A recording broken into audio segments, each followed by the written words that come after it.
brass letters proclaimed, "Respect the past, protect the future." Though that was what Uncle Charlie had said to me, I still didn't understand it. The school was so quiet, so plush.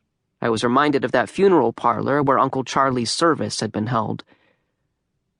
Mom moved me toward a door that said school office. As she opened it, she whispered, "Try to look as if you're glad to be here." She must have read my mind, because by then I was already thinking, this school is weird. The school office was a room cut in half by a long counter and desk.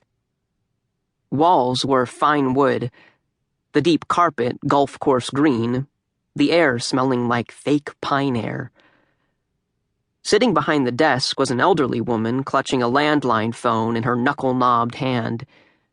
Her thin gray and straggly hair and wrinkled face and neck made her look as if she had been roosting behind that desk for 100 years. Either she was using eyeshadow, or she had trouble sleeping. Her thin white lips grimaced while saying into the phone, "Thanks for calling, Miss Morris. I'm sure Emma will be better soon." The second she hung up, another call rang. "So sorry," the woman said to us, and took up the phone again. I gazed about the room. A big leather-covered couch, like a partially deflated rhinoceros, stood against one wall. On a nearby table, maybe 100 school yearbooks were neatly lined up, the dates on their spines reminding me of a row of tombstones. School brochures were spread out in a fan. On the wall over the table was a huge gold-framed painting of an old lady sitting in a bulky, throne-like chair. Her fierce, dark-eyed, jut-chinned face was long and narrow, with high cheekbones. Her lips were tight and pale. Black hair was piled atop her head, while her neck was encased in a stiff collar. Black-gloved hands were clutching armrests. It was as if the chair were plunging down, and the old girl was not happy about where she was headed.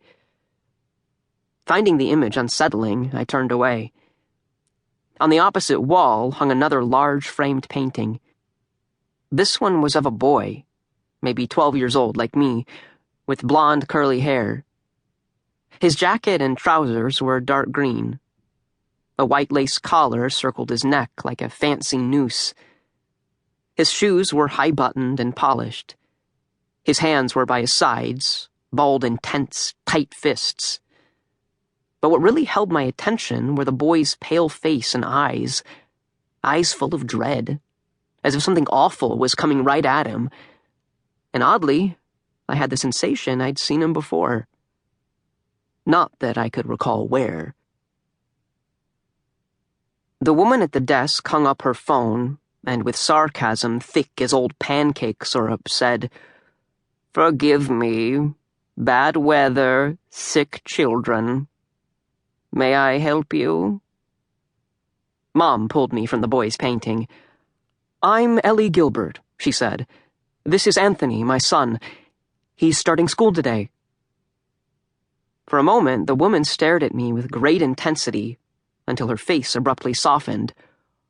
"Oh, yes, Tony Gilbert. Of course.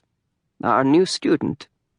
Welcome to the Penda School," she said, as if embarrassed by her first reception. "We're so glad you're here. I'm Mrs. Zobolink, or Mrs. Z, as the young people have been calling me for more years than I wish to count. Dear me, what a day to begin. I assure you, storms like this are so rare in San Francisco." Abruptly, she stopped talking and went back to considering me as if I were a specimen on a dissecting table. Breaking the awkward silence, Mom said, "I guess Tony needs to get to class."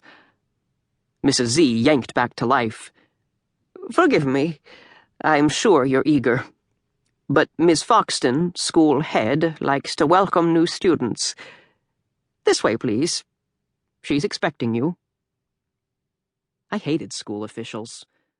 Back in Connecticut,